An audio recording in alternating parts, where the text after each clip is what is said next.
Deus abençoe a todos que vão ver e ouvir esse vídeo.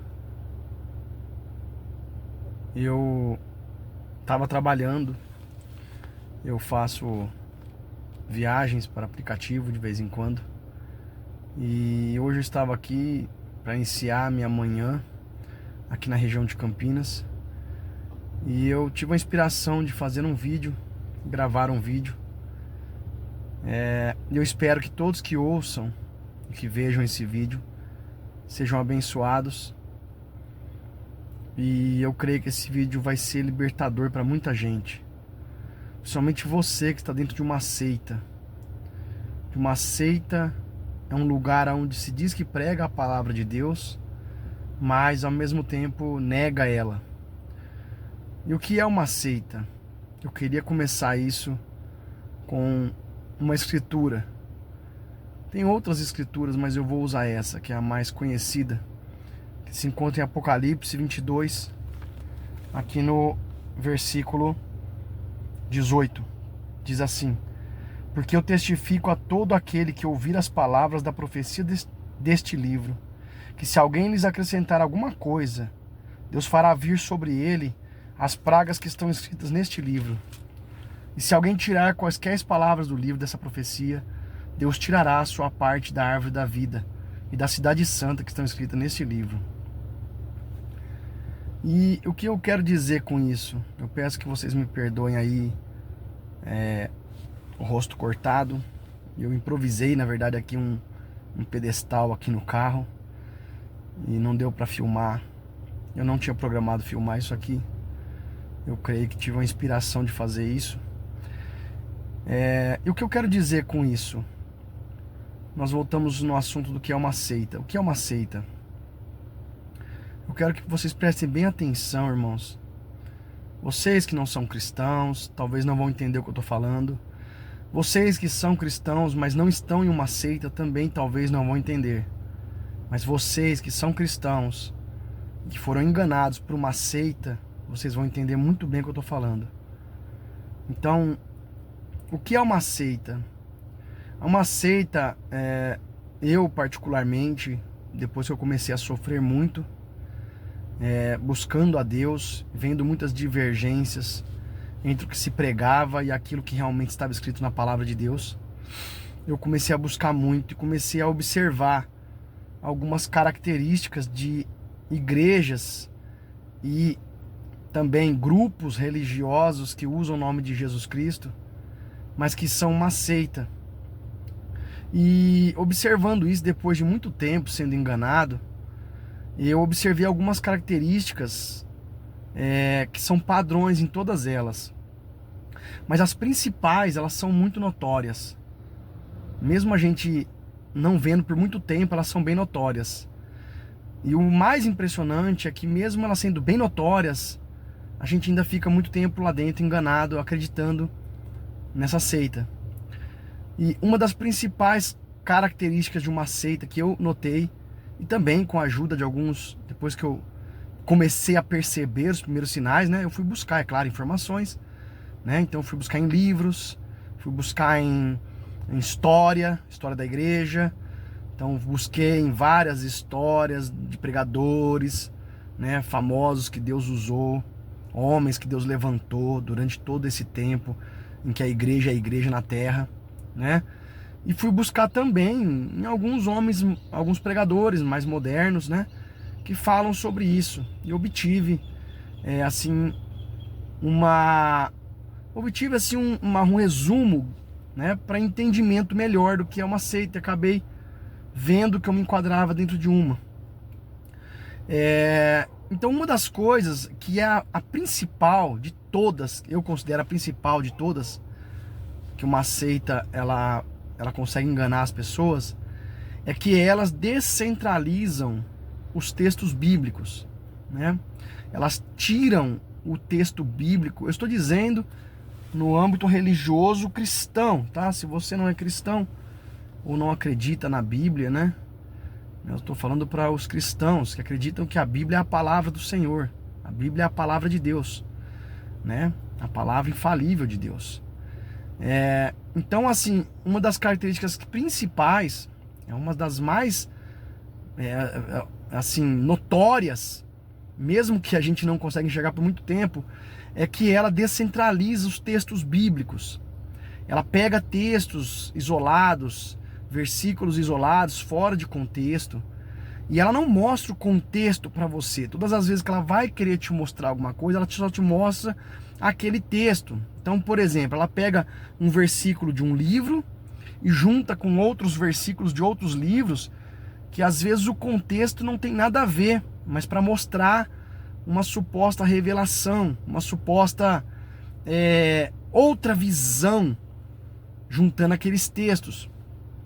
E é certo que a Bíblia, nós temos que tomar muito cuidado, porque realmente muitos textos do Velho Testamento, você consegue enxergar as coisas que estavam escritas ali no Novo Testamento. Isso existe realmente, de fato, na Bíblia, né? Você vai ver as profecias mostrando o Messias, né? Em Isaías, os Salmos cantou sobre ele, Moisés falou sobre Jesus. Ele falou, Deus vosso Deus levantará um profeta, assim como eu. Então a ele ouvireis. Mas eu não estou dizendo isso. Eu não estou dizendo que você pega um texto antigo e junta com um novo. Quando ele está no contexto correto, sim. Se aquele texto realmente está falando daquele outro contexto, daquele outro texto, isso é legítimo. Eu vou dar um exemplo bem simples, praticamente todos os cristãos conhecem. Isaías 53, todos sabem que está falando de Jesus. Então ali é um contexto válido, porque a profecia realmente está falando do Messias, do Senhor Jesus, que sofreria no Calvário, toda aquela angústia, tanto ele ser desprezado e morto pelos nossos pecados, né? Que fala ali, ele foi ferido pelas nossas ações, moído pelas nossas iniquidades, o castigo que nos traz a paz estava sobre ele, e pelas suas pisaduras fomos sarados. Então, por mais que naquele Velho Testamento muitos não entenderam aquele contexto, porque ainda não tinha se cumprido, nós hoje que temos todo o contexto depois daquilo, e sabemos que Jesus veio, viveu entre nós, e pregou o Evangelho, trouxe o reino de Deus, e escolheu 12 apóstolos, e formou sua igreja, fundou a sua igreja, depois morreu pelos nossos pecados, ressuscitou, e mandou o Espírito Santo para nós, na igreja. Então nós sabemos que isso se cumpriu. Então esse é um texto que você pode juntar com outro texto, e é válido, porque os dois estão dentro do mesmo contexto. Não é isso que eu estou dizendo que uma seita faz. Uma seita, ela pega um versículo que não está no mesmo contexto do outro, e ela junta esses 2, 3 ou 4 ou mais versículos para provar uma certa coisa. Então esse é o primeiro ponto que eu considero ali, e na verdade todos os estudiosos que eu pesquisei também consideram aí um dos primeiros pontos. O segundo ponto, né, que eu acredito que seja também um dos mais importantes, é que uma seita, ela nunca vai te dar 100% de autoridade para a Bíblia Sagrada. Ela vai sempre ter um livro, ou um sermão, ou alguma outra coisa que é compatível ou superior em autoridade do que a Bíblia, tá? Então, eu tô falando para pessoas que talvez estejam numa seita, você vai me entender. Talvez você que não está numa seita pode não entender esse vídeo, mas você que tá vai me entender, tá? Então, ela sempre vai dar mais autoridade para algum livro ou para algum personagem, seja lá um profeta, seja um homem mais espiritual, um pouco mais que tem, e ele sempre vai trazer para si uma glória que não é dele. Ele vai se considerar um profeta revelador, que veio trazer a libertação, tá? Então essa é uma outra característica da seita. Eu não vou citar nomes aqui, pessoal, irmãos, porque é difícil falar de nomes. Tem muitas pessoas hoje que estão, e elas não sabem que estão numa seita, tá? Então quando você fala assim, talvez ofende, mas se a pessoa realmente pegar meu vídeo e ouvir, eu não preciso citar nomes, não preciso falar qual é a seita, ela vai saber que ela tá numa, tá? Porque normalmente tem uma revelação extra bíblica, tá? Quando uma revelação extra bíblica é trazida para alguém, eu acredito nisso. Eu não sou cético em relação a revelações extra bíblicas, assim, tô dizendo no contexto extra bíblico, assim, não que não concorde com a Bíblia.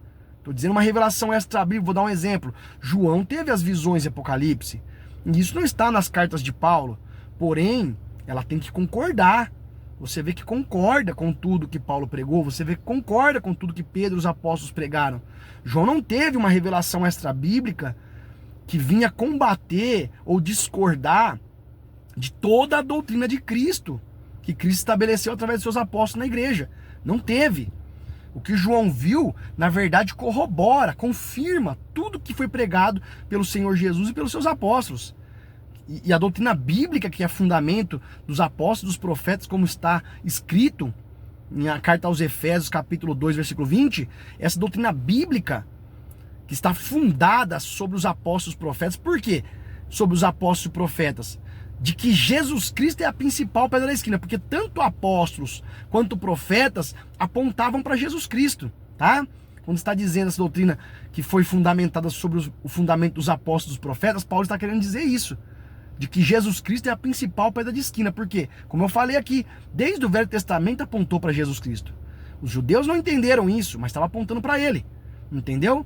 E o Novo Testamento também, nos apóstolos apontaram para Jesus Cristo. Então, por isso que Paulo fala, edificado sobre o fundamento dos apóstolos e dos profetas, de que Jesus Cristo é a principal pedra da esquina. Então, tudo aponta para Jesus Cristo. Até hoje, tudo aponta para Jesus Cristo. Então, a segunda característica de uma seita, que eu considero, é que ela está sempre apontando para alguma coisa extra-bíblica. Sempre tem um livro ou alguém que tem mais autoridade do que a Bíblia. E até mesmo do que o Senhor Jesus, tá? Essa é uma característica muito comum dentro de seitas. E você vai identificar isso aí. Você vai saber se você está numa seita ou não por esses pontos, tá? Tem uma artimanha muito grande, tá? Quando eles vão querer fazer um prosélito, como Jesus diz. Que é um prosélito? É converter para a minha religião. Então Jesus disse para os fariseus: vós atravessais o mundo e os mares, se eu não me engano foi assim que Jesus falou, depois pode me corrigir, eu acho que atravessais o oceano, não sei, eu não me lembro agora, para fazer um prosélito. E quando o fazeis 2 vezes mais filhos do inferno do que vós, né? Então os fariseus faziam isso. Um prosélito é converter para a religião sua, converter para mim, para minha religião, para o meu grupo. Não é converter para Jesus, para a palavra, né? É converter para o meu grupo. O verdadeiro cristão, o verdadeiro pregador, ele converte as pessoas para a palavra, para Jesus Cristo, não para o grupo dele. É outra característica de uma seita. Ela é exclusivista. O grupo dela que é o que vai ser salvo. Os outros não vão ser salvos. Então, já se nota que ela tem uma característica de ajuntamento em um local. Então, ela considera o ajuntamento e o local. E elas usam a Bíblia, é claro, porque os apóstolos se ajuntaram também, né? Você vê a primeira igreja que nasceu, ela nasceu unida, né? No cenáculo ali. Então estavam todos no mesmo lugar, receberam o Espírito Santo. Mas esses eventos aconteceram depois também. Você vai ver nos avivamentos que eles estavam todos no mesmo lugar. O avivamento de Galês, estavam todos no mesmo lugar, buscando o Espírito Santo. Aquilo ali desceu, impactou o mundo. O avivamento da Rua Azusa, estavam todos no mesmo lugar, orando, jejuando, cantando. E aquilo impactou o mundo. Mas depois aquele ajuntamento, aonde o Espírito desce com poder, esses homens saem para evangelizar o mundo. Sempre, todas as histórias de todos os reavivamentos foram assim. Desde aquele primeiro que caiu no Pentecoste. Então, depois saem e estabelecem as igrejas, como Paulo estabeleceu as igrejas. Você vai ver que depois que estabeleceu, não teve mais aquele mesmo ajuntamento ali, daquele jeito. Aí eram várias igrejas estabelecidas. Então, Paulo tinha suas igrejas estabelecidas, né? Nós vamos ver que Pedro também era presbítero. Ele mesmo fala em suas cartas: eu também sou presbítero. O que é presbítero? É um pastor, é um condutor das ovelhas. Então ele também tinha as igrejas que ele conduzia. E você vai ver João e os outros apóstolos, né? A Bíblia fala que até Apolo, ele era um pastor. A gente vê que ele era um pregador, um pastor, um condutor de ovelhas. Por quê? Porque lá quando Paulo vai repreender os coríntios, eles estavam lá discutindo de quem que eles eram. Então Apolo também estava ali, né? Pregando o evangelho. Então nós vamos ver que a característica de uma seita é excluir todo mundo, mesmo que crê em Jesus Cristo, crê na Bíblia Sagrada, mas que não concorda, não com a Bíblia. Eles não excluem aqueles, eles não falam que estão fora aqueles que estão fora da palavra. Eles falam que estão fora aqueles que estão fora do sistema deles. E isso é outra característica de uma seita, tá? Ela sempre vai ser exclusivista, mas não com a palavra. Ela vai ser exclusivista no sistema dela. Ou seja, mesmo que você creia na Bíblia, você creia em Jesus Cristo, que é o seu único e suficiente Salvador, você creia no sangue de Jesus que te salvou, que foi a única coisa que Deus aceitou como sacrifício válido, né? Ela tem sempre uma outra forma de te salvar. Essa é outra característica de uma seita. Ela sempre tem outra forma de te salvar, né? Nunca é apenas crendo, como os apóstolos pregaram, no sangue de Jesus Cristo. É sempre, eles usam a expressão assim, mas só crer não basta.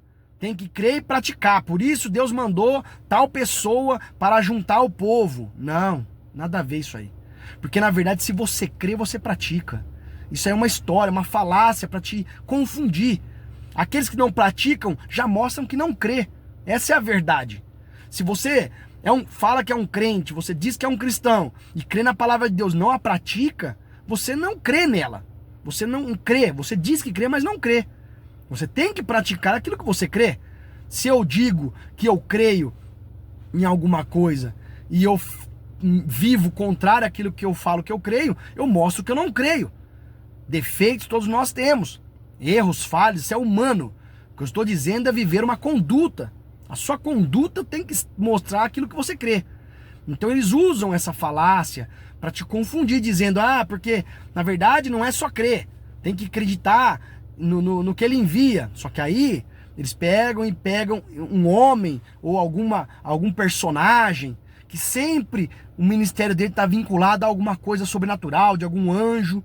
Nunca é uma coisa escriturística, nunca é uma coisa 100% palavra. É sempre algum anjo que apareceu e falou alguma coisa e fez uma nova revelação. Aí você vai ver a revelação não bate com as escrituras. Volto lá atrás. E eu acredito em revelações divinas, acredito em que Deus pode revelar, porque se não fosse assim, João não teria nem direito de escrever o Apocalipse, porque nenhum dos apóstolos pregaram aquilo. Mas não é isso que eu estou falando. As revelações podem ser dadas a profetas. Hoje tem profetas. Não é do jeito que alguns falam aí não. Que é um profeta, como no Velho Testamento. Jesus mesmo disse, os profetas e a lei duraram até João. No Novo Testamento nós temos o dom dentro das igrejas, que Paulo falou como um dos ministérios, os 5 ministérios que tem na igreja. Que a uns ele deu para apóstolos. A Bíblia fala que ele colocou primeiramente na igreja apóstolos. Primeiramente apóstolos. E depois profetas. E depois evangelistas. Depois pastores e doutores. Para quê? Para o aperfeiçoamento do corpo. Ou seja, tem 5 ministérios na igreja de Cristo. E esse profeta que está falando aí é o ministério do vidente. É o mesmo dom que aquele profeta do Velho Testamento tinha. De prever, de ver as coisas antecipadas. De receber algo divino. E alertar, né, como alguma coisa que vai acontecer, que ainda não aconteceu, entendeu? É um dos ministérios da igreja, não é o único. Não é o único e nem o que sobrepuja. Todos esses 5 ministérios são essenciais para o corpo. O apostolado, o profeta, o evangelista, o pastor e o doutor, tudo para ensino da palavra de Deus. E todos eles têm que estar alinhados com essa palavra, porque isso aqui é o fundamento. A Bíblia Sagrada é a palavra de Deus. Então, esse profeta que tem no Novo Testamento não é aquele profeta do Antigo Testamento. Aquele profeta, ele representava tudo, porque a graça não havia chegado. A Bíblia nos fala, havendo antigamente Deus falado através dos pais, de muitas maneiras através dos pais, hoje nos falou através do Filho. Ou seja, em Hebreus capítulo 1, antigamente, Deus falava através dos profetas. Era aquele homem que tinha o dom para Deus falar, para Deus legislar. Você vai ver que Moisés era um profeta, legislador. Você vai ver Samuel, sempre eles eram aquele homem por quem a palavra de Deus vinha. Porém, nos últimos dias, a palavra de Deus veio através do Filho encarnado, porque ele é a palavra, o verbo encarnado. E esse Filho encarnado prometeu que enviaria o Espírito Santo e que agora a sua igreja sairia pregando a palavra e teria esses ministérios, esses dons. Como nós vemos ali Paulo falando a diversidade de dons, mas um só é o Espírito. Eu não lembro se foi em Gálatas que ele fala isso, né? E a diversidade de dons. Por quê? O mesmo Espírito divide os dons na igreja para o que for útil. Eu não lembro agora, deixa eu pegar aqui para falar certinho para vocês, mas é Coríntios, se eu não me engano, né? Que ele fala, a carta aos Coríntios, ele fala a diversidade de dom, mas um só é o Espírito. Olha aqui para vocês verem aqui, vamos ver. Aqui, ó, é 1 Coríntios mesmo, acho que é o 12, né? 1 Coríntios 12. É isso mesmo. Onde Paulo diz, isso, 1 Coríntios 12. Acerca dos dons espirituais, não quero, irmãos, que sejam ignorantes. Vós bem sabeis que eram gentios, levados aos ídolos mudos, conforme eram guiados. Nós éramos todos gentios, levados a ídolos. Portanto, vos quero fazer compreender que ninguém fala pelo Espírito de Deus. Ninguém que fala pelo Espírito de Deus diz, Jesus é anátema. E ninguém pode dizer que Jesus é o Senhor, senão pelo Espírito Santo. Ora, há diversidade de dons, mas o Espírito é o mesmo. E há diversidade de ministérios, mas o Senhor é o mesmo. Tá vendo? Há diversidade de ministério, mas o Senhor é o mesmo. É o mesmo Senhor, mesmo Espírito que divide isso na igreja. E há diversidade de operações, mas é o mesmo Deus que opera tudo em todos. Mas a manifestação do Espírito é dada a cada um para o que for útil. Porque a um pelo Espírito é dada a palavra da sabedoria, e a outro pelo mesmo Espírito a palavra da ciência, tá vendo? A palavra da sabedoria e a palavra da ciência são duas coisas diferentes. E a outro pelo mesmo Espírito a fé, e a outro pelo mesmo Espírito dons de curar. E a outros a operação de maravilhas, e a outra a profecia, e a outro dom de discernir os espíritos, e a outro a variedade de línguas, e a outra interpretação de línguas. Mas um só é o mesmo Espírito, e o mesmo Espírito opera todas essas coisas, repartindo particularmente a cada um como quer. Para quê? Edificação do corpo.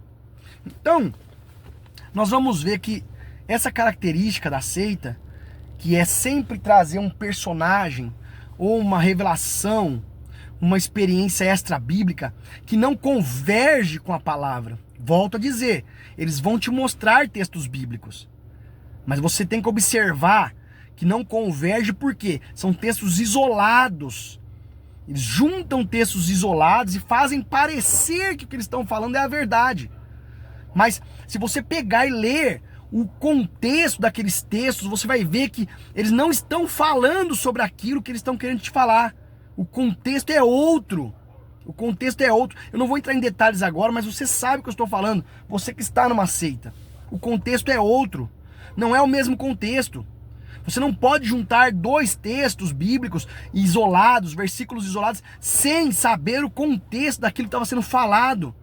Por exemplo, um alvo de muitas heresias é o capítulo 24 de Mateus. Porque ali Jesus fala de várias coisas. Ele fala da queda de Jerusalém, ele fala da vinda do Filho do Homem, ele fala como que o Cristo vai vir. Essa é uma das coisas também que você pode saber que você está numa seita. Quando alguém te diz, o Filho do Homem está aqui, não acredite. Jesus falou, se disserem que ele está no interior da casa, não vá. Se disserem que ele está no deserto, não saiais. Porque assim como o relâmpago sai de uma extremidade do céu e vai para outra, do oriente para o ocidente, é assim que ele vai vir. O que Jesus está querendo dizer aqui? Te livrar de uma seita que vai dizer que o Filho do Homem vai descer na terra, antes de arrebatar seu povo. Porque ele não vai descer aqui. Quando ele vier, todo olho verá. É assim como o relâmpago sai de uma extremidade à outra. Por isso Jesus alertou, se vos disserem, ele está, muitos virão em meu nome, ele disse, e dirão que são o Filho do Homem. Muitos virão em meu nome e dirão, eu sou o Cristo. O que é o Cristo? O ungido, o Filho do Homem. Ele falou assim, mas não acrediteis. Se disserem que ele está no interior da casa, não vá. Se disserem que ele está no deserto, não saia para lá. Porque não vai ser assim que ele vai vir. Não vai ser assim como, Senhor. Não vai ser aqui. Ele não vai pisar aqui de novo. Ele já pisou. Já andou. E já morreu. Agora quando ele voltar, ele volta só para buscar a sua noiva. Destruir aqueles que destroem a terra. Ao toque da última trombeta. Paulo diz, na verdade vos digo um segredo. Paulo fala, nem todos dormiremos. Se eu não me engano, é 1 Tessalonicenses 4. Mas todos seremos transformados no momento, no abrir e fechar de olhos, ante ao som da última trombeta. Busca lá no Apocalipse qual é a última trombeta. É a que o sétimo anjo toca. Isso também envolve um monte de doutrina falsa sobre isso. Mas o que é a sétima trombeta? É a trombeta da ressurreição. Paulo diz, ante ao som da última trombeta, nós seremos ressuscitados. Os que estiverem mortos ressuscitarão, os que morreram em Cristo ressuscitarão primeiro, ante ao som da última trombeta. E nós, os que estivermos vivos, seremos transformados e subiremos a encontrar o Senhor nos ares. Os filhos do homem virá nas nuvens, como ele prometeu. Ele diz, todo olho verá. Não tem esse negócio do filho do homem descer na terra e fazer um ministério aqui, baseado num outro homem. Porque é isso que uma seita faz. Outra característica de uma seita, ela sempre apaga o Senhor Jesus e coloca a glória em algum outro homem. É outra característica de uma seita. O Senhor Jesus sempre é um assistente daquele homem. Eles não vão falar isso para você, é claro. Se você perguntar para um líder de uma seita, para um pregador de uma seita, mas Jesus é o segundo aqui Não, Jesus é o primeiro. Mas na prática nunca é o primeiro. Na prática sempre o mais exaltado é aquele homem, ou aquela mulher, ou aquele grande profeta, ou aquele grande fulano. É outra característica de uma seita. Jesus Cristo nunca é a principal estrela da igreja. Ele sempre é um coadjuvante de um ser humano pecador. Essa é uma característica de uma seita. A Bíblia nunca é o primeiro livro. Jesus nunca é o primeiro na igreja. Sempre tem alguém que toma o lugar e a glória dele. Olha, eu vou falar uma coisa para vocês. No decorrer das eras negras, consideradas eras negras, que foi o domínio da igreja católica romana no mundo praticamente, foram 1.200 anos de domínio que ela teve como igreja, fora o domínio que ela já tinha como império, antes de se tornar uma igreja. E ela não deixou as pessoas ter acesso a esse livro aqui, ó. Uma característica de uma seita que você pode ter certeza que é uma seita. Se você começar só a ler a Bíblia, só ler a Bíblia, só ler a Bíblia, eles vão te alertar que você vai cair numa doutrina falsa. Porque eles não querem que você leia a Bíblia, porque a Bíblia, só ela, você lendo ela, vai expor aqueles erros grotescos daqueles versículos isolados. Porque quando você começa só a ler a Bíblia, você começa a entender os contextos todos que estão escritos ali. E você começa a ver que aqueles textos isolados não fazem sentido. Porque a palavra de Deus não está falando aquilo. Porque a maioria das pessoas que estão numa seita não tem conhecimento da Bíblia. Eles leem superficialmente. Quando eles vão ler, eles já vão ler com uma ótica do seu líder, aquilo que o seu líder já falou que é aquilo, e eles normalmente só leem aquele texto, e eles ignoram todo o restante do contexto, ignoram tudo, e ficam só com aquele pedacinho ali, que não está dizendo aquilo, não está dizendo aquilo. Eu vou dar um exemplo para vocês muito simples, que até mesmo igrejas que eu não considero seita, caem nesse mesmo erro aí, de interpretar esse texto. Você vai ler Hebreus capítulo 4, Hebreus capítulo 4 fala do sumo sacerdote, porque todo sumo sacerdote que é tomado entre os homens é constituído a favor dos homens nas coisas concernentes a Deus, e ele mesmo está rodeado de fraquezas. Vocês conhecem o texto? Para que possa oferecer dons e sacrifícios por ele mesmo e pelo povo, porque ele mesmo está rodeado de fraquezas, e ninguém toma para si essa honra senão o que é chamado como Arão. Tem líderes aí que eu considero que não são de seitas, mas que interpretou esse texto errado. Por quê? Porque não leu o contexto. Na verdade, o contexto de Hebreus, ele é o livro todo, porque o livro todo foi escrito por uma única causa. O livro de Hebreus foi escrito para alertar os cristãos da igreja primitiva, os hebreus que estavam dando ouvidos a líderes que diziam que deveria crer em Cristo, mas que tínhamos que oferecer os sacrifícios novamente e voltar a ter o sacerdócio da lei. E Paulo, eu acredito que foi Paulo que escreveu o livro de Hebreus, muito embora eu não sou um teólogo, mas eu acredito que foi Paulo, porque a forma de escrita de pregação é de Paulo, e no final ele fala sobre que Timóteo estava solto, ou Tito, se eu não me engano, estava solto, e aí ele fala das suas prisões. Então o único apóstolo que fala das suas prisões que eu conheço é Paulo. Mas nós vamos ver aqui, ó, no final do livro, ele fala assim: lembrai-vos dos presos como se estivesse presos com ele, como sendo vós mesmos também no corpo. Venerado seja entre todos o matrimônio e o leito sem mácula. Acho que não é aqui. Portanto, oferecendo, quer ver, ó? E assim, com confiança, Lembrai-vos dos vossos pastores, não vos deixei, temos o altar, porque corpos animais, aqui, acho que é nos votos e relações finais, isso mesmo. Ora o Deus de paz, que pelo sangue do concerto eterno tornou a trazer dos mortos nosso Senhor Jesus Cristo, grande pastor das ovelhas. Ó, Deus tornou a trazer dos mortos a Jesus Cristo. Deus tornou. Paulo sempre repetiu isso, os apóstolos. Deus tornou a trazer dos mortos Jesus Cristo. Deus o fez Senhor e Cristo. Grava isso aí. Vos aperfeiçoou em toda a obra para fazer de sua vontade, operando em vós o que perante ele é agradável por Jesus Cristo. Ó, operando em vós, Deus opera por Jesus Cristo, a qual seja a glória para todos sempre. Rogo-vos, irmãos, que suporteis a palavra dessa exortação, porque abreviadamente vos escrevi. Sabei que já está solto o irmão Timóteo. Então, eu não sei, pode não ser Paulo, porque vários irmãos estavam sendo presos nessa época, mas nós sabemos que Timóteo era um dos pastores, dos presbíteros que Paulo deixou na igreja para cuidar da igreja. E ele disse: sabeis que já está solto o irmão Timóteo, com o qual se vier depressa vos verei. Então, se ele estava solto, e se vier depressa, se ele viesse depressa, eles veriam os santos. Então, dá a entender que talvez era Paulo, porque ele fala: saudai a todos os vossos chefes e a todos os santos. Os da Itália vos saudam. A Itália está lá. Onde que está Roma? Na Itália. Paulo estava em Roma, então a gente não sabe. Pode ser Paulo, pode não ser Paulo. Eu vou dizer que é Paulo, mas se vocês, né, tem alguma outra coisa aí e sabe que não é Paulo, por favor, ignore esse erro. Isso aqui não é um erro, eu acredito que não é um erro que possa comprometer, né? Não é uma coisa fora de contexto, é porque não temos mesmo um registro de quem escreveu esse livro. Mas eu vejo aqui a forma de falar de Paulo, e também tem essa parte que ele fala que Timóteo, nosso irmão Timóteo, está solto, o qual se vier depressa, eu vos verei. Então, dá a impressão, porque Paulo sempre estava vendo a igreja, assistindo a igreja através desses irmãos, de Timóteo, de Tito, né? Então dá a entender que é ele, mas eu não sei. Mas o que eu queria deixar não era isso. O que eu queria deixar é que ali o livro de Hebreus, ele foi escrito com um único propósito.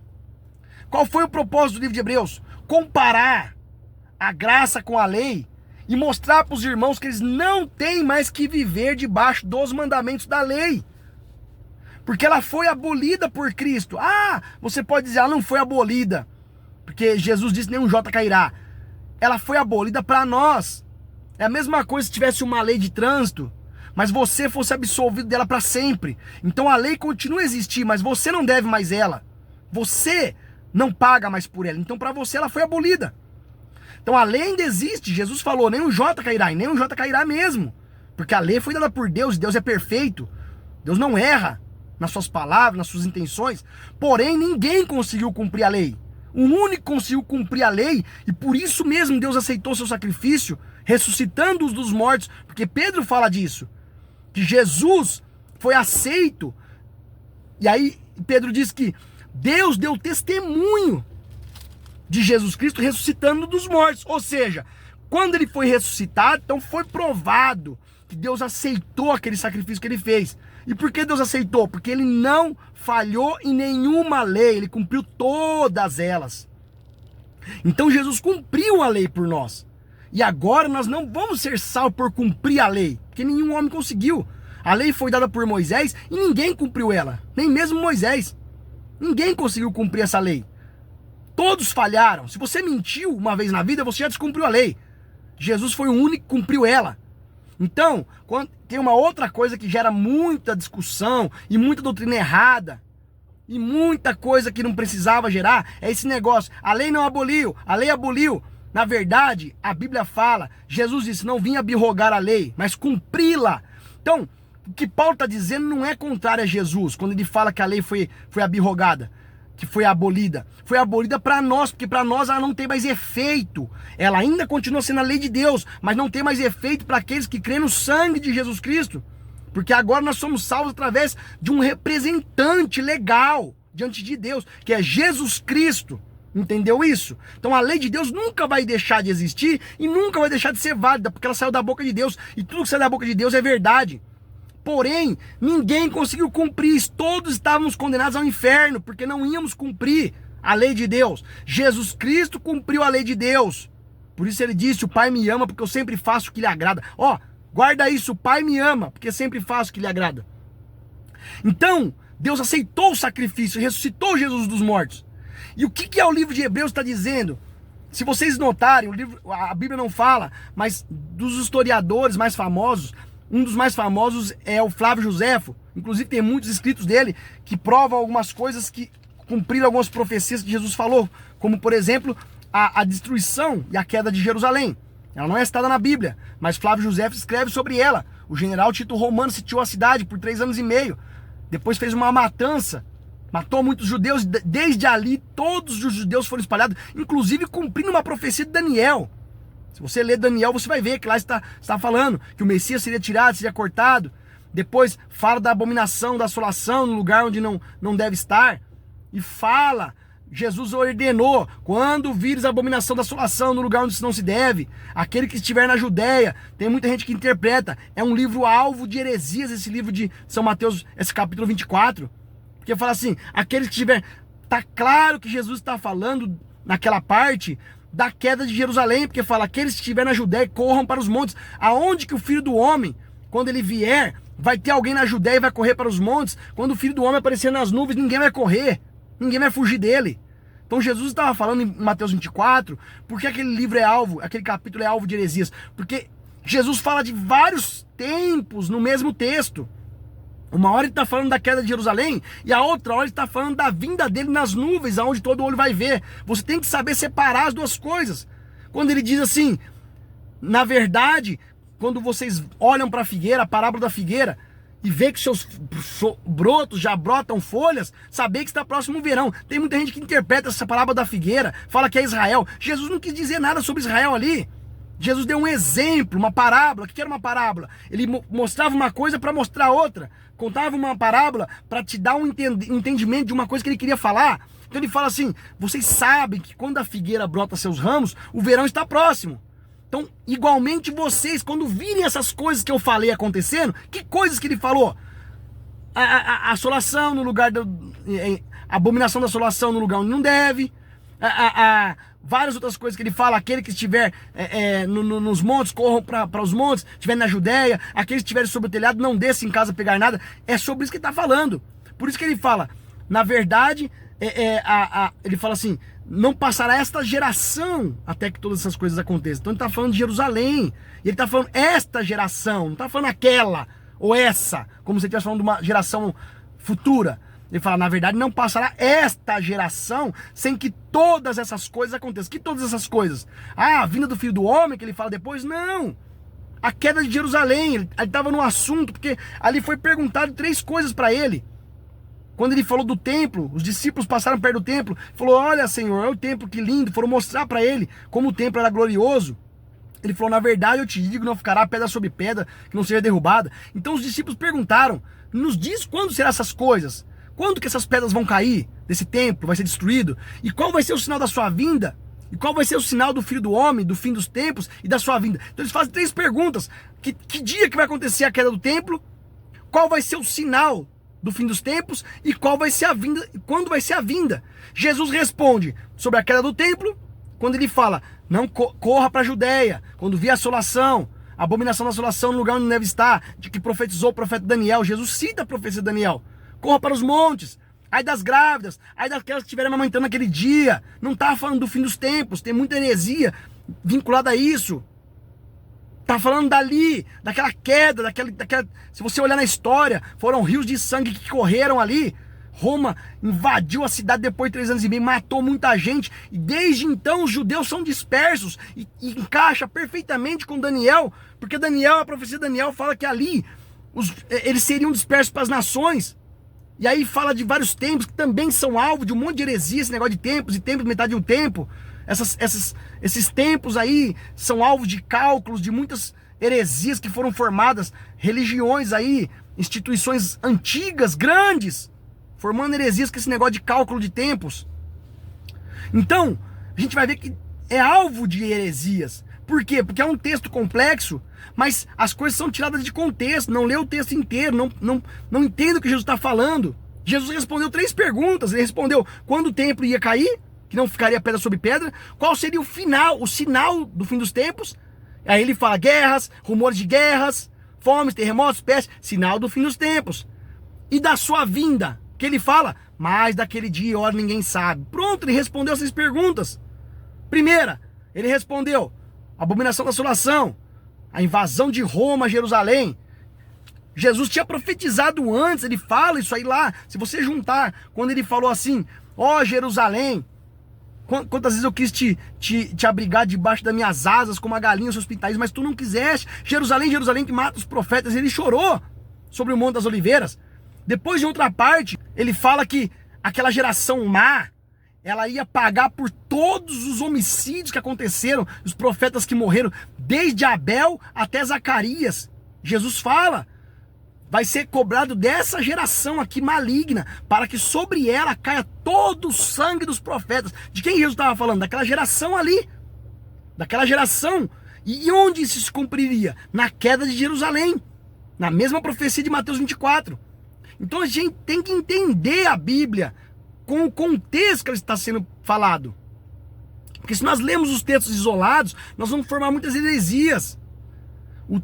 O texto de Mateus 24, ele é alvo de heresia, só que aí ainda eu vou dar um desconto para muitos pregadores, e eu não sou nenhum maior que ninguém, mas eu tenho que dar um desconto porque realmente é um texto complexo, porque Jesus ele vai e volta várias vezes, ele fala no futuro, depois ele fala no presente no mesmo texto, mas se você observar as 3 perguntas que os discípulos fizeram, você vai descobrir que ele respondeu a primeira, respondeu a segunda e respondeu a terceira. A primeira, quando não ficará pedra sobre pedra do templo? Ali, quando vocês virem a abominação da assolação, ai das grávidas, orai para que a vossa fuga não aconteça no inverno. Olha para você ver, no frio, no inverno e nem no sábado. Por quê? Porque no frio, no inverno, seria difícil de correr. Tem neve, não sei se você sabe, mas na Judéia neva. No inverno nevava. Tinha frio demais naqueles desertos. No sábado, as cidades eram todas fechadas. Os judeus não faziam nada no sábado. Inclusive, Jesus foi censurado por curar no sábado. Porque no sábado, o judeu não tinha uma regra lá que veio depois da lei, implantada pelos fariseus, não era nem bíblica. Mas eles começavam a minuciar o que se podia e o que não se podia fazer no sábado. Isso é um outro assunto que a gente pode ver depois de outros vídeos. Mas você vê que Jesus está falando de uma coisa que acontecia ali, em Jerusalém. Ele respondeu a primeira pergunta, quando serão essas coisas? Que coisas? Que ele diz que as pedras não ficariam sobre pedras.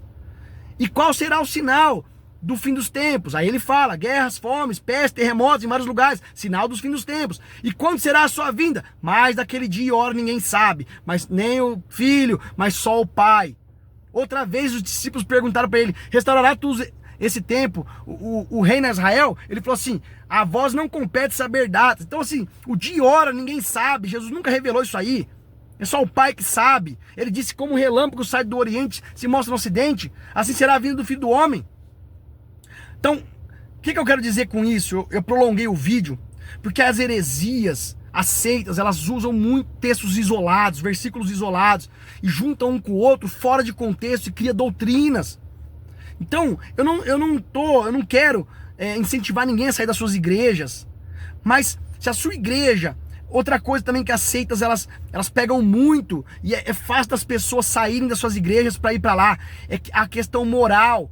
Elas se aproveitam de que as igrejas hoje, realmente, eu concordo, talvez você concorde comigo, a maioria das igrejas hoje estão mundanas, elas deixaram o mundanismo entrar. Você vai ver nos tempos passados, quando as coisas eram mais santificadas, as pessoas eram mais santas, mais de oração, mais de jejum, mesmo coisas que às vezes eram um pouco extremo, mas era tudo para agradar o Senhor, não era com objetivo, porque tem 2 coisas que o extremo, acontece extremidade nas igrejas, uma é prejudicial e a outra não.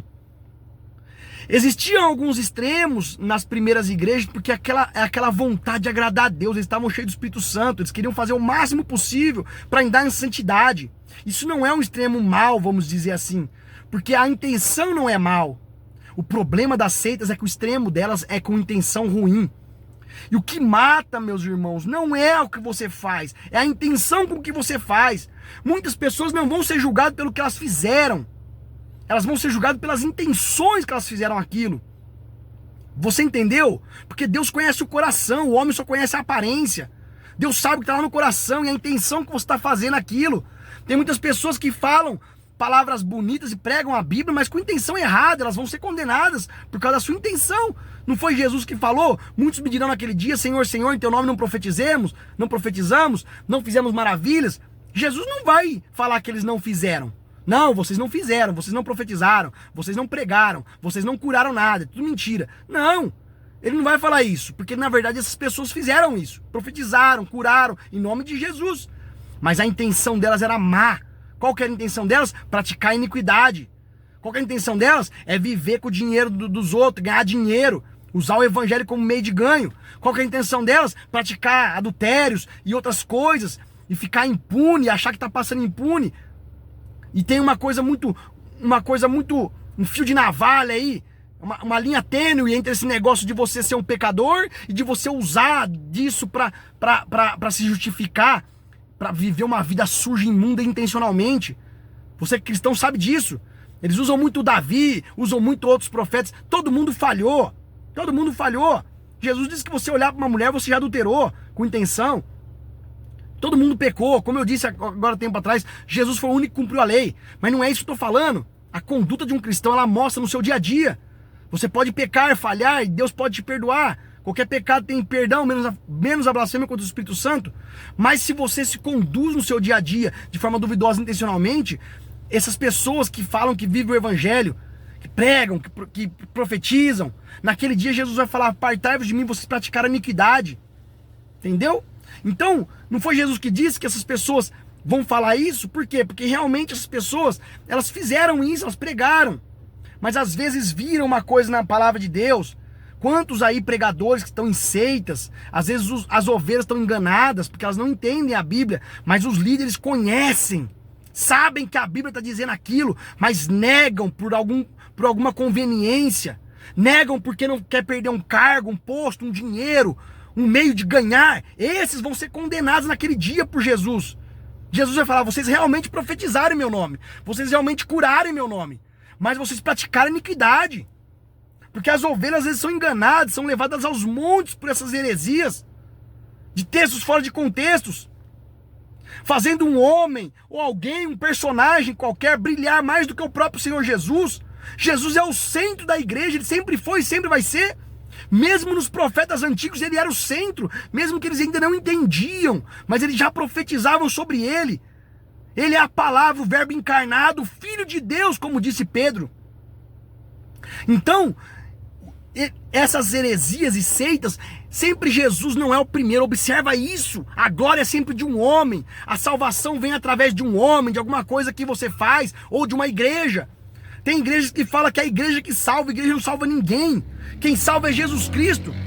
Quando aquelas pessoas estavam discutindo lá na carta aos Coríntios, que eles falam: eu sou de Paulo, eu sou de Cefas, eu sou de Apolo. Paulo fala: vocês são carnais. Quem é Paulo? Quem é Cefa? Quem é Apolo? A não ser ministros pelos quais vós ouvistes o evangelho. Então quem é a igreja que diz que salva? A não ser aquela pelo qual você ouviu o evangelho. O que te salva é você ter conhecimento do evangelho. O que é o evangelho? Tem pessoas que nem sabem o que é o evangelho. O evangelho, se eu for resumir de uma forma grosseira o que é o evangelho, evangelho é: o homem caiu e pecou, Deus enviou seu filho para morrer no lugar do homem, porque o homem não consegue cumprir a lei, e ele ia para o inferno por não cumprir a lei. Deus enviou seu filho, que foi o único que cumpriu a lei, cumpriu todos os requisitos, morreu no lugar do homem como sacrifício perfeito, ressuscitou sendo justificado aos olhos de Deus, porque Deus aceitou o seu sacrifício. E quem crê nele agora é salvo. Não é quem crê numa igreja, numa mensagem, num homem qualquer. É quem crê no Filho de Deus tem a salvação. Isso é evangelho. Tudo que passar disso, que não for convergente com isso, é do diabo. Paulo diz, cartas Gálatas capítulo 1, versículo 8: mas ainda que um anjo do céu desça e vos anuncie outro evangelho, a qual vos tem fora do que eu vos tenho anunciado, seja anátema. Agora você diz, Paulo não está dizendo se você recebeu uma revelação é anátema. Ele está dizendo outro evangelho. Note que João recebeu uma revelação. Se fosse considerar como anátema tudo que Paulo não falou, então João disse coisas que Paulo não falou. Ele viu o dia do Senhor, ele falou sobre cavaleiros, ele falou sobre pestes e pragas dos últimos dias, ele falou um monte de coisa que Paulo não citou. Não era isso que Paulo estava dizendo. Paulo não estava dizendo assim, aquele que falar qualquer coisa diferente do que eu falei, usar a palavra diferente, ou falar uma revelação. Não, outro evangelho. Porque o Apocalipse de João não converte em outro evangelho. Converte no mesmo evangelho que Paulo pregou, de que Jesus Cristo é a principal pedra da esquina. Todos os apóstolos pregaram esse evangelho. Jesus Cristo é a principal pedra da esquina. Isso é evangelho. Talvez a igreja que você está, ela tem algumas coisas que você não concorda, porque interpretação sempre vai ter. É dificilmente uma igreja, alguém não vai interpretar um texto bíblico, tem muita coisa na Bíblia que é mal interpretado. E nem é pecado, às vezes, interpretar alguma coisa errado. O pecado é você converger textos intencionalmente, tirando fora do contexto, para trazer a glória a algum homem ou alguma instituição, seja lá qual for, mais do que a glória do Filho de Deus, que é Jesus Cristo. Ele é o centro da igreja, ele é a pedra de esquina. Pecado é você pegar um livro ou qualquer outra coisa de um teólogo, ou livro ou sermão que foi pregado e foi escrito, e colocar aquilo como superior às Sagradas Escrituras. Isso é pecado. Você pode estar numa igreja que às vezes você não concorda com uma coisa ou com outra, não tem problema. Ignora aquilo que você vê que não está de acordo com a Bíblia e continua na sua igreja. Não precisa sair da sua igreja. A não ser que realmente ela seja uma seita, que realmente converja todos os textos bíblicos para te levar a crer numa pessoa, num homem, seja lá o que for, e interprete a Bíblia e crie situações, revelações essas que não existem. Então talvez você vai ter que sair dela. Mas se é uma igreja que prega o evangelho, que o centro é Cristo, mas às vezes está fora de alguma coisa, por interpretação, como eu disse, o livro de Hebreus, até mesmo teólogos famosos interpretam errado. Para que o livro de Hebreus foi escrito? Se você pegar o Flávio Josefo, o historiador, ele fala muito sobre isso. Na época em que foi escrito Hebreus, na época que foi escrito essas cartas, os judeus estavam sendo assediados, vamos dizer assim, por alguns hebreus que se converteram ao cristianismo, mas queriam voltar às práticas da lei. Então, Paulo, que eu acredito que foi Paulo, mas você pode dizer que foi outro apóstolo, escreveu Hebreus. O livro de Hebreus todinho, ele tem uma única finalidade. É comparar a lei e a graça e falar, você não precisa mais disso, isso aqui agora é perfeito. É só isso. Mas eles pegam só o capítulo 4 e falam, tá vendo? O sumo sacerdote tem que ser fraco. Ali Paulo estava comparando o sumo sacerdócio do Antigo Testamento com o de Cristo, dizendo, esse aqui é falho, ele precisa oferecer sacrifício por ele mesmo, pelo povo, porque ele também é pecador, mas esse aqui não, esse aqui é perfeito, nunca pecou e ofereceu uma vez só, esse aqui tinha que oferecer todo ano o sacrifício, esse não, uma vez ele ofereceu só para justificar todos aqueles que nele crê, esse aqui, então você vê que ele estava comparando. Então você não pode pegar a comparação que ele estava fazendo e trazer para o seu tempo e falar, temos sacerdócio que oferece sacrifício pelo povo. Na verdade, a igreja do Novo Testamento ela é intercessora. Por que ela é intercessora? Porque ela tem o Espírito Santo. A Bíblia fala que nós somos um sacerdócio real. Mas oferecer sacrifício, ninguém oferece por ninguém. Porque aí eles vão falar para você que não, agora o sacrifício é de louvor. Não é isso. Há só um mediador entre Deus e os homens, Jesus Cristo, homem. A Bíblia é bem clara. Jesus Cristo, homem, porque ele ainda está na condição de homem, sabe disso? Quando ele ressuscitou, ele disse para os seus discípulos, olha, apalpar-me e vede que um corpo de carne e osso, um espírito não tem carne e osso como eu tenho. Ele subiu lá no céu com esse corpo, estava glorificado, mas era carne e osso.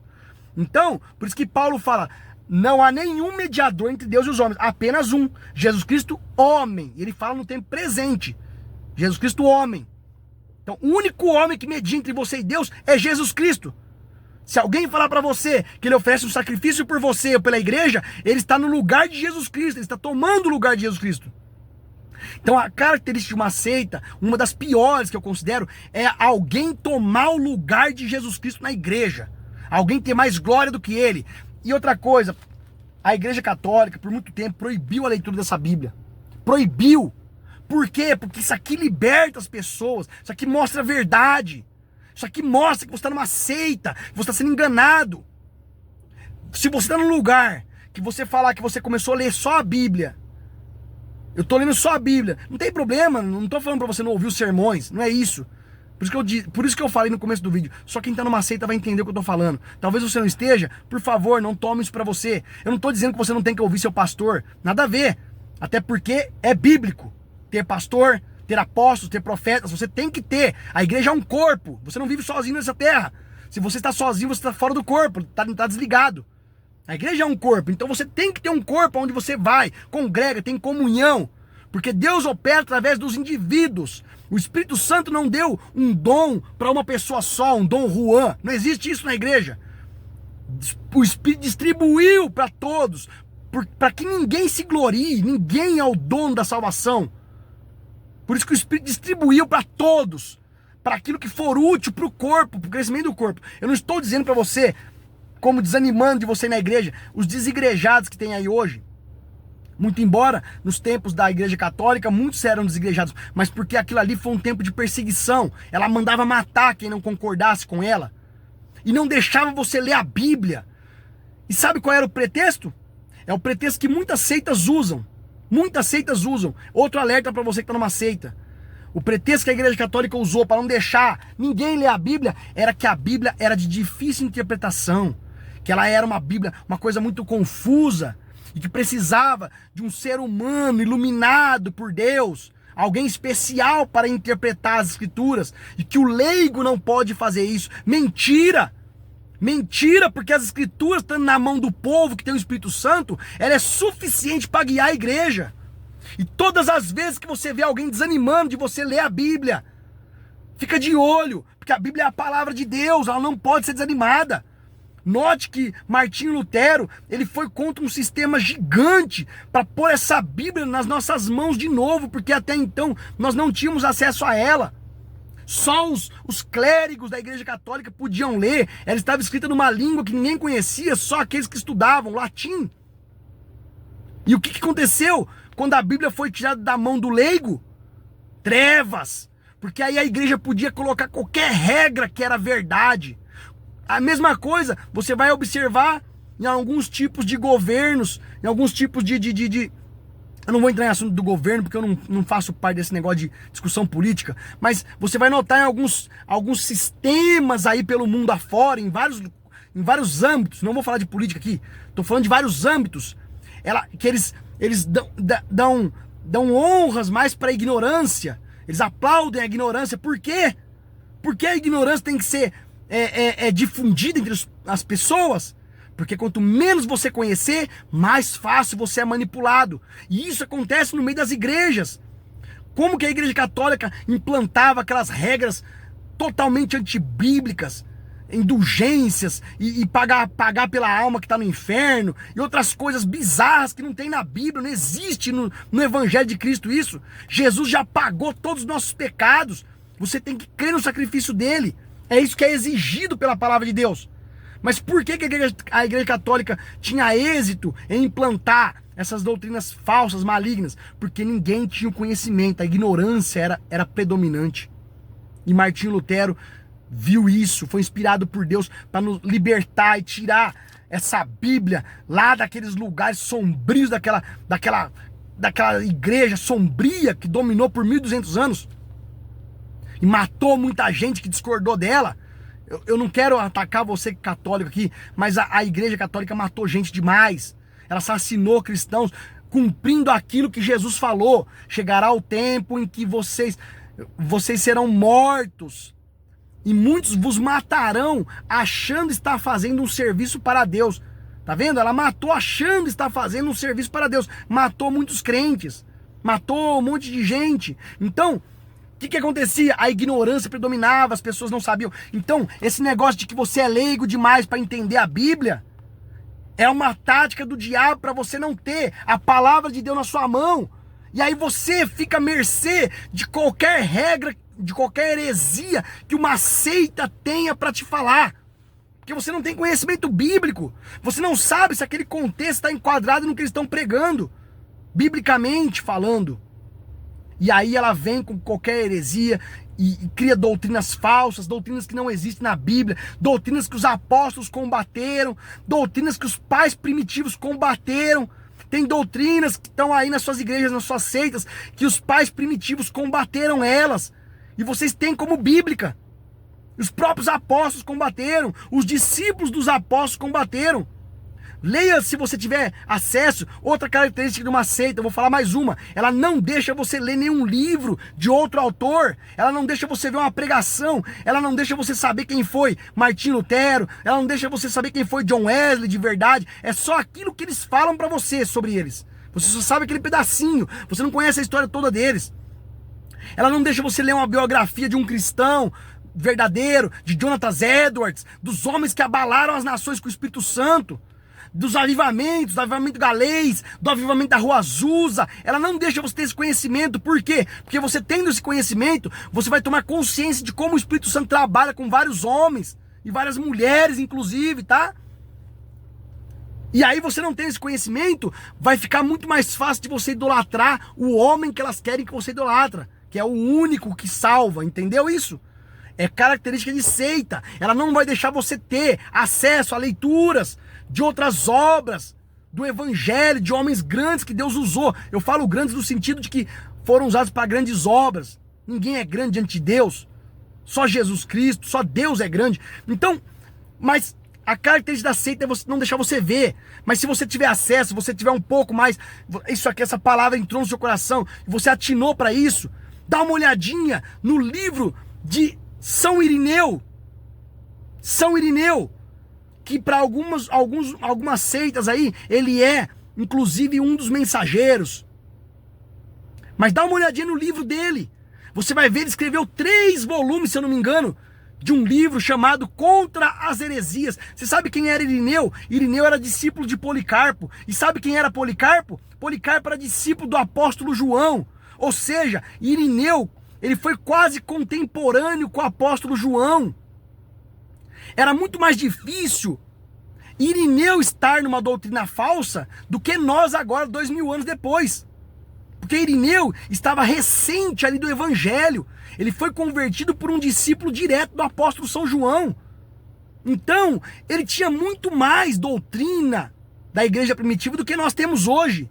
E ele pregou, ele escreveu esse livro, 3 volumes, se eu não me engano. Tem na internet, você consegue baixar o PDF, você consegue comprar na Amazon.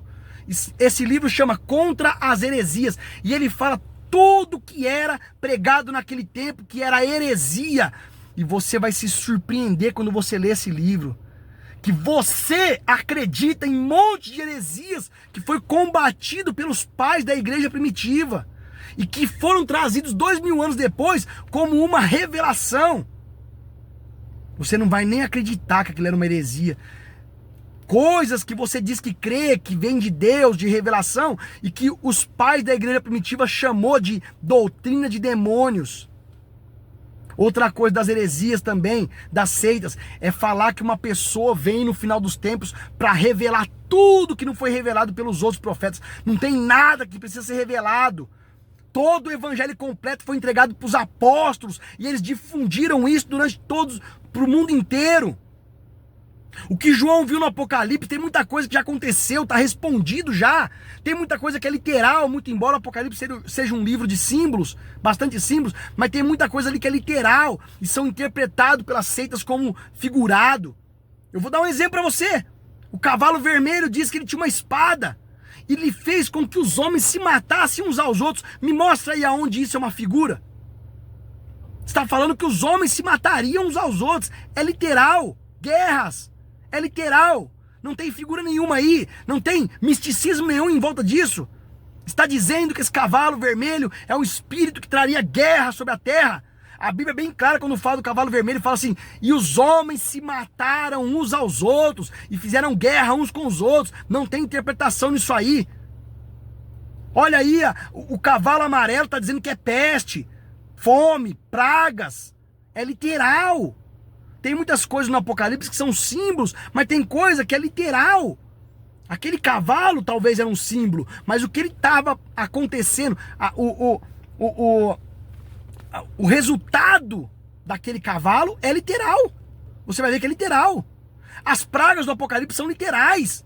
A Bíblia fala quando as pragas, os anjos tocam as suas trombetas, as pragas caem na terra. Ali não tem figurativo nenhum, não. Ali não tem figurativo. E a última trombeta é do 7º anjo. E essa daí é alvo de heresias. Porque Paulo diz em Tessalonicenses 4, na verdade nem todos dormiremos. Você quer saber qual é o segredo que ele fala? Eis aí vos digo um segredo. Na verdade nem todos dormiremos, mas todos seremos arrebatados, num momento, num abrir e fechar de olhos, ante ao som da última trombeta. Qual é a última trombeta? Pode ler no Apocalipse lá, é a 7ª. Você vai ver que todas as trombetas tocam, as pragas caem. Quando a 7ª toca, o que acontece? Os reinos do mundo vieram a ser do Senhor e do seu Cristo, de Deus e do seu Cristo. É a vinda do Filho do Homem, é Jesus vindo, destruindo a besta, jogando ela no fogo, no lago de fogo, o falso profeta junto com ela, e reinando durante 1000 anos aqui nessa terra, aonde a Bíblia diz que ele regerá as nações com vara de ferro. Depois desses 1000 anos, o diabo ainda vai ser solto e vai tentar os da terra para vir contra a cidade santa, onde Jesus vai ser o rei. E aí sim, ele destrói tudo e vem a eternidade. Mas é alvo de tantas heresias esse livro, por causa de interpretações falsas. Então, meus irmãos, eu queria deixar isso. Eu não sei se esse vídeo vai ter muito alcance, vai ter pouco alcance. Eu sei que vai chegar em pessoas que me conhecem. E você pode pensar que eu me tornei um herege. Não tem problema. A Igreja Católica, ela fez muitas pessoas descrer da Bíblia Sagrada, porque era fácil, né? Se eu não tenho a Bíblia Sagrada, então eu aceito qualquer coisa que me impõe. E hoje, meus irmãos, talvez as igrejas, as seitas, as heresias, elas não têm condições, inclusive até mesmo diante de leis, né? Ela não pode proibir você de ter a Bíblia. Ela não pode. Mas uma coisa ela vai fazer. Ela vai te desanimar de ler a Bíblia pura. Quando você falar que está estudando a Bíblia, ela vai começar a botar medo em você, falando, cuidado, lê muito a Bíblia e não ouve a voz do fulano, não ouve o ciclano, que é o nosso líder, é o nosso mensageiro, é o nosso anjo, não sei do quê. Cuidado, você vai entrar em heresias, porque o único que tem capacidade de interpretar a Bíblia é o fulano. Não é meio similar o que a Igreja Católica fez? Não era isso que ela falava para as pessoas? Que o único que tinha capacidade de interpretar a Bíblia era o Santo Padre, o Papa. Pra que isso? Porque aí, tudo que ele impõe agora é lei. E você não tem como refutar, porque você não conhece. É a mesma coisa de um advogado que não sabe a lei. Então ele vai tentar julgar uma causa e não sabe nada. Tudo que a defesa do outro ou a acusação do outro lado falar, ele vai aceitar e você não vai ter um advogado bom no seu favor, porque ele não conhece o livro da lei. Mas um advogado bom que conhece o livro da lei vai refutar. Ele vai falar, não, no artigo tal, está escrito assim, tal e tal. Ele vai saber. É a mesma coisa, Jesus usou a palavra contra o diabo lá no monte de tentação. Agora, se Jesus não conhecesse a palavra, já pensou? A Bíblia fala que Jesus foi instruído desde criança. Ele crescia e se robustecia no espírito. Agora me fala uma coisa. Jesus usou a palavra. O diabo também usou a palavra, mas usou interpretado. Note que ele tirou o texto fora de contexto. Ele fez o que as heresias fazem, que as seitas fazem. Está escrito a teu respeito. Que se jogares daqui porque disse no Salmo, aos teus anjos dará ordem de teu respeito para que teu pé não tropece em pedra. Ele não estava falando para tentar a Deus, mas ele tirou fora do contexto para tentar Jesus. Jesus falou, também está escrito, não tentarás o Senhor vosso Deus. Então quando uma heresia vier te mostrar um texto bíblico, porque essa é a tática deles. Outra coisa que as heresias faz, eles desanimam você do seu líder, eles falam que seu líder não ensina a Bíblia, mas quando você cai lá dentro da igreja deles, aí o próprio líder deles não fala a Bíblia. E tudo que ele fala você tem que aceitar, senão você é um rebelde. Então, para te converter lá, fazer um prosélito, eles vão lá e falam, se o seu pastor não prega 100% da Bíblia, ele é um falso. Mas quando você cai lá dentro, que você já acreditou no líder deles, aí o próprio líder deles prega coisa que não está na Bíblia, interpreta. Só que aí lá dentro, você caiu na malha já, aí acabou, aí você não pode discordar dele, ou seja, do seu líder que ele quis te tirar, você tinha que discordar porque não pregava a Bíblia. Mas se ele falar qualquer coisa extra bíblica, você tem que aceitar, porque ele é o iluminado, O alguém que vai fazer a diferença no mundo e ver a segunda salvação. Outra coisa, sempre uma seita tem a característica de ser um segundo Messias. Presta atenção nisso. A salvação já foi dada por Jesus Cristo no Calvário. Não existe mais outro meio de salvação. Não tem nenhuma igreja que salva, um líder que salva, uma mensagem que salva. A única coisa que salva é o sangue de Jesus Cristo no madeiro, derramado por nós. Se você crê naquilo, você é salvo. Quando Paulo foi questionado por aquele carcereiro de Filipos, ele falou: o que devo fazer? Crê no Senhor Jesus Cristo, será salvo tu e tua casa. Jesus falou: aquele que tem as minhas palavras, crê naquele que me enviou, tem a vida eterna. Jesus falou: aquele que crê em mim já passou da morte para a vida. João fala: aquele que tem a vida é o que crê no Filho de Deus. O que crê no Filho de Deus tem a vida. João fala: o que está em trevas é o que não tem o Filho, mas o que tem o Filho está na luz. Então quem crê em Jesus Cristo, crê no sacrifício que ele fez, esse tem salvação. E é óbvio, não preciso nem falar que se você crê, você obedece. Ele disse: vós serei meus amigos se obedecer o que eu vos mando.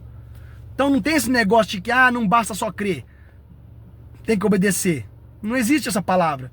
Isso aí não tem nem sentido. Porque quem crê faz. Se você me dissesse assim: não anda naquela esquina ali porque tem um poço ali, abrir um buraco ali, você vai cair. Se eu não acreditar em você, eu vou andar e vou cair. Mas se eu acreditar na sua palavra, eu não vou lá, eu vou desviar. Então quem crê, pratica. Volto a dizer, nós somos seres humanos. Não quer dizer que você vai ser um anjo perfeito, de candura. Mas você vai praticar, sua conduta vai mostrar que você crê. Então não tem esse negócio de que as igrejas dizem que crê, mas não crê. Na verdade, eles usam as artimanhas para te trazer pro meio deles. Mas chegando lá, eles mesmos discordam da Bíblia. Eles usam muito Gálatas capítulo 1, versículo 8. Mas ainda que o anjo do céu vos anunciar outro evangelho. Mas eles vão lá e anunciam outro evangelho. O que é outro evangelho? Outro meio de salvação. Porque um evangelho é a salvação em Cristo Jesus. Isso é evangelho. O que é boas novas? Salvação em Cristo. Boas novas de salvação. O evangelho é boas novas de salvação, não é? Então o evangelho é salvação em Cristo. Se eu anunciar outro evangelho, salvação em outro sistema, salvação em outra coisa. Ou seja, eles chegam a dizer que quem crê na mensagem ou no homem que Deus enviou, tal, vai ser a primeira ressurreição. A segunda ressurreição é quem crê no sangue de Cristo. Ou seja, Jesus está em segundo lugar de novo. Sendo que quem crê no sangue de Jesus Cristo, crê no Filho de Deus, ele é primeiro. A salvação é o primeiro lugar. Eles participam da primeira ressurreição. Mas aí eles invertem. Eles colocam Jesus sempre em segundo lugar. Note isso. Eles desanimam de você ler a Bíblia. Ou até animam, mas sempre com a ótica do fulano. Nunca você lendo a Bíblia sua só. Eles não deixam você ver outras obras literárias. Eles não deixam você ver outros homens que Deus usou, para você ver como que o Espírito Santo trabalhou no decorrer de todos os tempos. Você vai ver grandes homens, Jonathan Edwards. Você vai ver Martinho Lutero, John Wesley.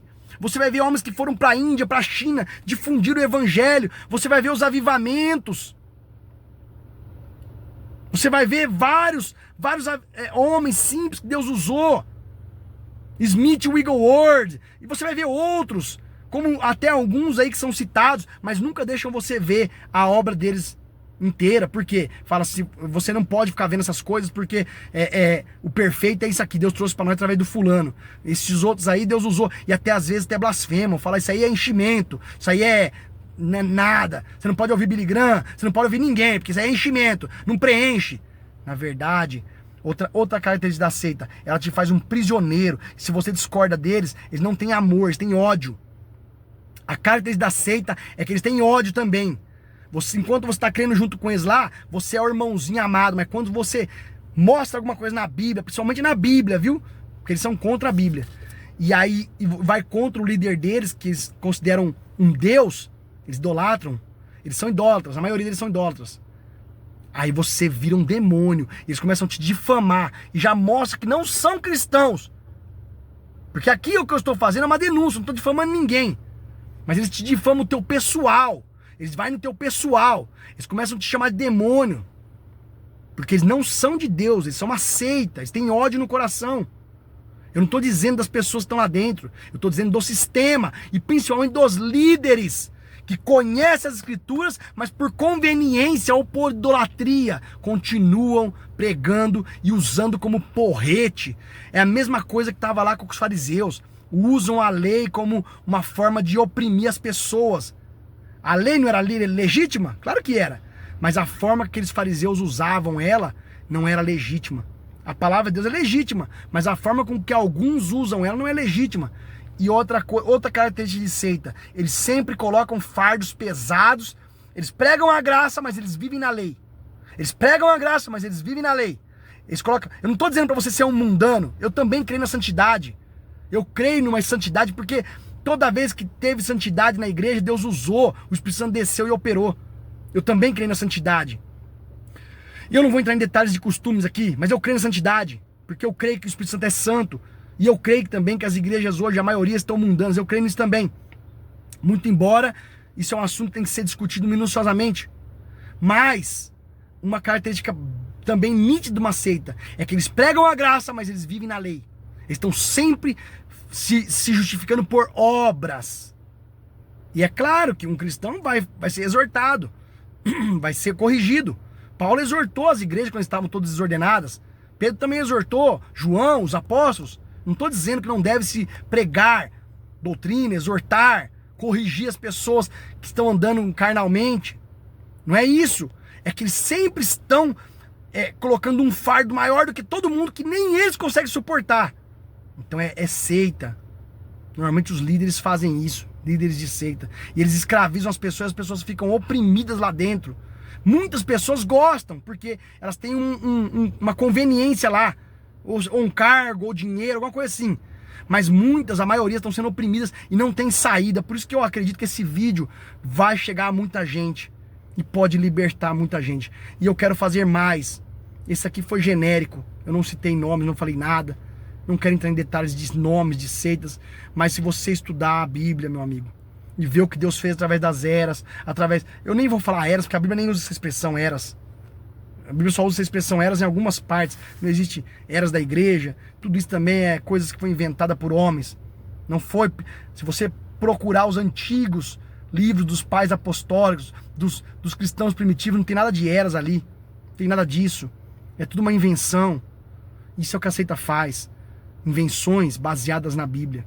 E você vai ver várias eras. Outra característica. É sempre uma revelação de anjos. Paulo já pregou contra isso lá no Novo Testamento.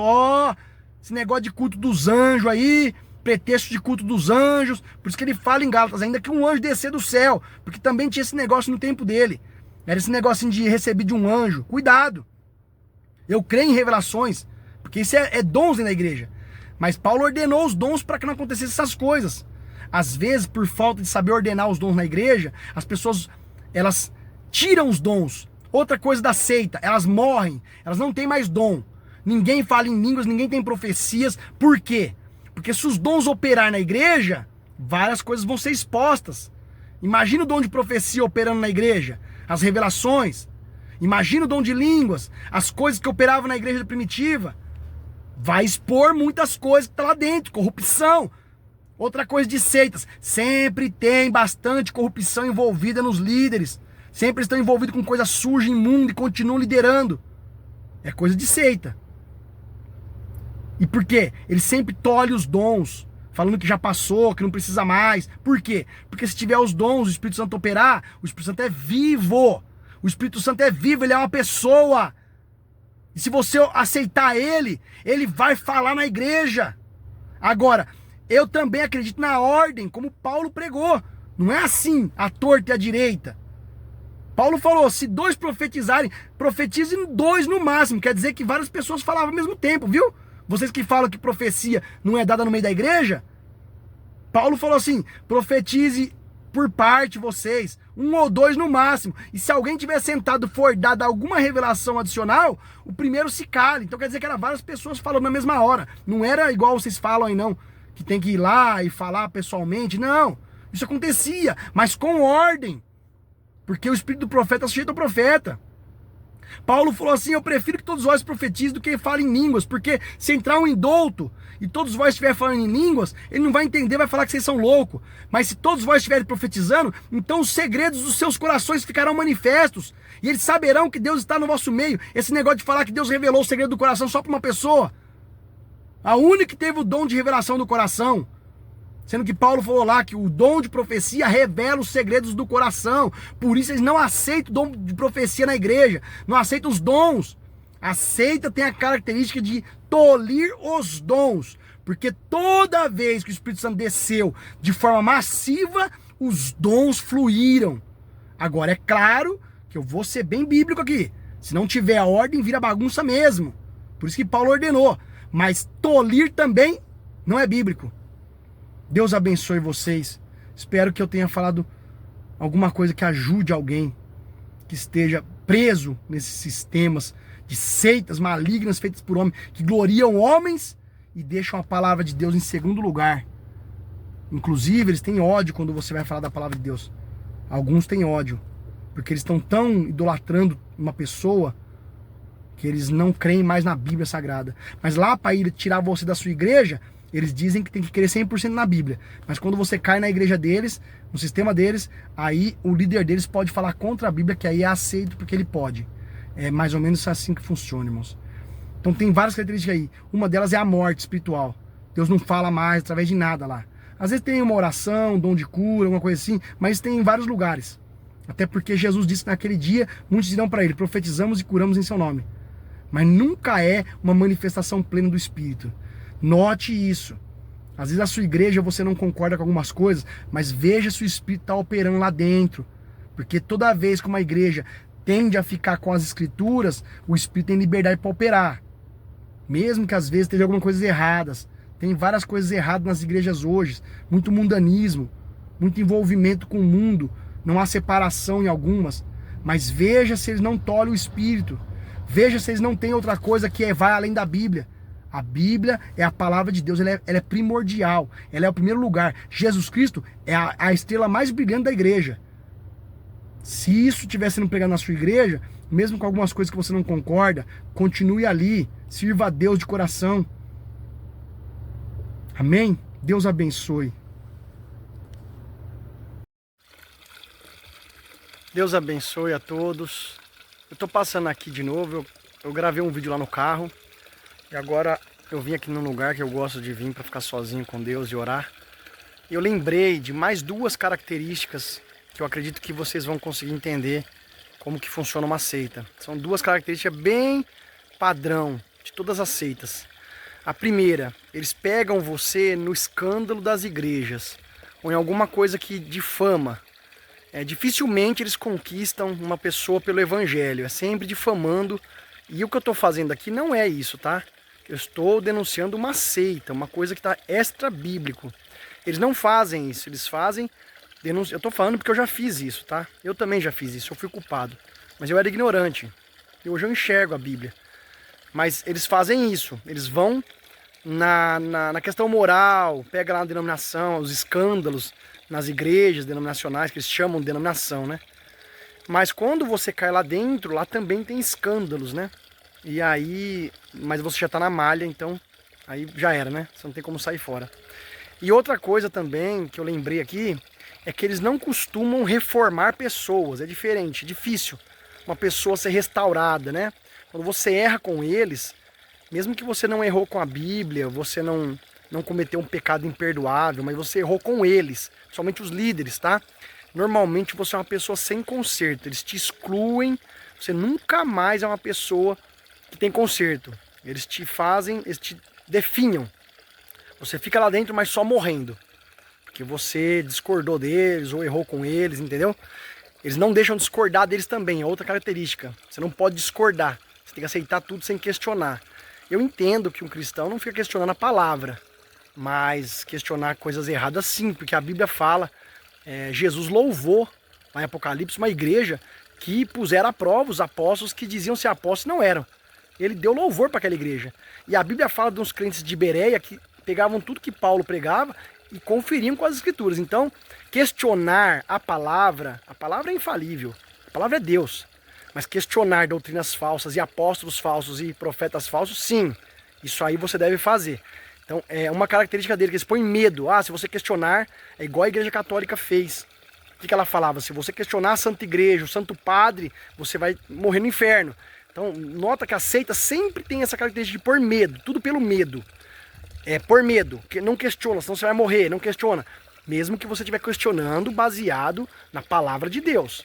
Não importa a palavra de Deus, importa a visão deles, dos líderes. Então você questionou, eles te excluem, você vira uma pessoa que nunca mais tem valor para eles, tá? Eles não têm o sistema de restaurar, reformar pessoas. Vem vários casos de pessoas do mundo lá, vem. Pessoas que não eram cristãos e viram cristão, vem. Mas a maioria das pessoas que se convertem para seitas já tinham um conhecimento bíblico. Porque quando a pessoa tem um conhecimento bíblico, é mais fácil de você mostrar esses versículos isolados e tentar convencer ele. Uma pessoa leiga, mesmo que você mostrar os versículos isolados, ele não vai entender nada, porque ele não entende nem os outros versículos. Ele não conhece nada da Bíblia, é leigo. Então é mais difícil vir. Às vezes vem por causa de uma vida ruim, uma vida sofrida, como eu, né? Você queria Jesus, vai buscar, e ali, de alguma forma, aparece para você aquilo, e você busca Deus ali com sinceridade. Igual muitos de vocês, eu acredito, que já se converteram em alguma igreja e depois foram para outra. Mas ali, naquele momento, aquela igreja estava pregando a palavra, e você foi, e se converteu, e teve um novo nascimento. E depois você começou a ver algumas coisas que você não concordava, queria estar biblicamente correto, e foi para outra. Isso não tem problema. Às vezes aquilo ali foi um meio, Deus usa quem Ele quiser para salvar quem Ele quiser. Como eu falei, não é a igreja que salva, é a palavra de Deus. E você é livre para ir para qualquer igreja. Outra característica da seita, elas não deixam você livre. Você não é uma pessoa livre. Paulo falou, examinai tudo, retende o bem. Não desprezeis as profecias. A seita sempre bota medo, cuidado. Não fica vendo nada não. Então não deixa você ver nada, né? Porque você não pode descobrir a verdade. Então tem essa característica aí. Eu lembrei dessas duas, mas falei várias. Que é isso daí também, né? Eu lembrei aqui. Eles botam uma difamação sobre as outras igrejas e lá dentro lá também tem escândalos. Então eles te ganham através do escândalo, mas lá também tem escândalo. Então aí você já tá na malha, não tem como você refutar mais, né? E outra coisa é que eles não reformam pessoas, né? Você errou com eles, principalmente se você errou com um líder, alguma coisa assim, você fica excluído, eles não têm misericórdia, né? Eles não querem salvar. Eles têm mais prazer em saber que você se perdeu porque discordou deles do que em a sua alma ir para o céu. Sendo que o verdadeiro cristão, não importa se você discorda de mim ou não, meu prazer é que você esteja comigo lá. Ah, mas falou, blasfemou. Meu amigo, só quem pode falar que você blasfemou, que você não tem mais perdão é Deus. Se eu tiver no meu alcance te salvar, eu vou te salvar. E assim, esse negócio de pecado de blasfêmia é muito complicado. Como é que se define o que é uma blasfêmia e o que não é? Vai depender muito da posição. Você vai ver Paulo falando que ele blasfemou no tempo da ignorância. E aí? Quando a pessoa é ignorante e ela blasfema. Paulo prendeu cristão, mandou matar cristão. Blasfemou, chamou de heresia o evangelho de Cristo. E depois ele estava pregando o evangelho. Então as seitas têm muito disso. Elas têm mais prazer em te ver perdido, porque você não está junto com eles, do que te ver salvo longe deles. Sendo que o cristão verdadeiro, eu quero te ver salvo em qualquer lugar. Contanto que você esteja em Cristo, não na igreja, não no sistema, não numa seita. Mas em Cristo, eu quero te ver lá em cima. Ah, você me ofendeu, não tem problema. Ofensas aqui na terra a gente pode levar. Mas se você estiver em Cristo, eu quero te ver salvo. Se eu ainda tiver uma chance de te reformar, de te reestruturar, de te ganhar para Cristo, eu vou fazer. A seita não. A seita ela tem mais a situação, ela tem mais a tendência a te excluir, te separar e acabou para você. Ela encerra a vida eterna para você. É isso aí, Deus abençoe.